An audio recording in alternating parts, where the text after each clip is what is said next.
यानी कि ये है हमारा शाब्दिक अर्थ। इसका शाब्दिक अर्थ है नाम, यानी कि किसी व्यक्ति, किसी वस्तु, किसी स्थान के नाम को हम क्या कहेंगे? संज्ञा। संज्ञा में की डेफिनेशन सिर्फ एक शब्द में सिमट जाती है हमारी, जिसका शाब्दिक अर्थ है नाम, यानी कि नाम में पूरी संज्ञा हमारी सिमट जाती है। यानी कि किसी व्यक्ति, किसी वस्तु अथवा किसी स्थान के नाम को हम क्या कहेंगे? संज्ञा।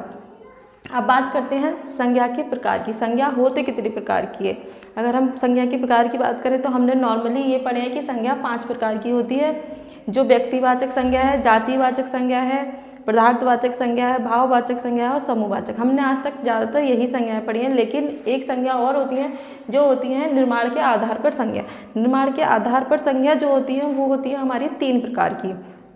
कितने प्रकार की? 3 प्रकार की होती है हमारी निर्माण के आधार पर संज्ञा। इसमें पहली संज्ञा होती है हमारी रूढ़ संज्ञा।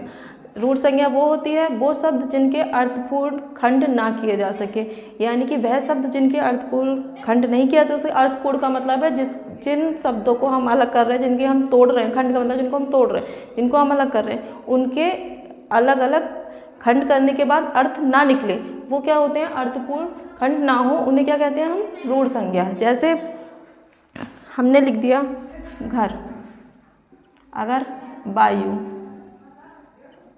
हवा, अगर हम इनको तोड़ें, अगर हम घर को कर देते हैं घर, घा प्लस रा।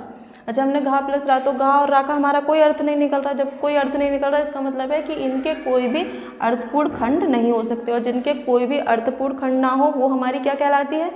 रूढ़ संज्ञा। दूसरा आता है निर्माण के आधार पर संज्ञा में हमारा यौगिक संज्ञा, जिसमें कहते हैं जिसके सार्थक खंड किए जा सके।